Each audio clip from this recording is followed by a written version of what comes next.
રાજકોટ સહિત સૌરાષ્ટ્રના અનેક વિસ્તારોમાં વરસાદ ખેંચાયો, જેના કારણે રાજકોટમાં જળ સંકટની ભીતિ છે।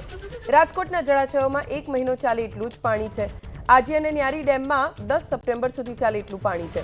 જળ સંકટને લઈને મેયર અને સ્ટેન્ડિંગ કમિટીના ચેરમેને નિવેદન આપ્યું। મેયરે કહ્યું કે રાજકોટમાં જળ સંકટ ઊભું નહીં થવા દઈએ। રાજ્ય સરકાર પાસે 4000 MCFT પાણીની માંગ કરી છે। વરસાદ ખેંચાશે તો નર્મદાના નીરથી ડેમ ભરવામાં આવશે।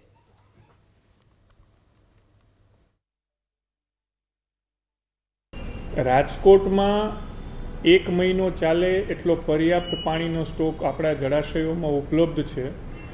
હાલ કોઈ જળ સંકટ આવે એવી પરિસ્થિતિ નથી અને રાજ્ય સરકાર પાસે ચોમાસું ચાલુ છે, સારો વરસાદ આવશે એવી આશા છે। તેમ છતાં પણ એક પ્લાનિંગના ભાગરૂપે કે માનો કે ચોમાસું ખેંચાય તો 2100 MCFT પાણી એ આજી ડેમ માટે માંગ્યું છે અને 1900 MCFT પાણી એ ન્યારી ડેમ માટે માંગ્યું છે અને જળ સંકટની કોઈ સ્થિતિ હાલમાં છે નહીં। રાજ્ય સરકાર પર્યાપ્ત જથ્થો પૂરો પાડે છે અને ક્યાંક ને ક્યાંક લોકો પાણીનું જતન નથી કરતા ને વેડફાટ કરે છે।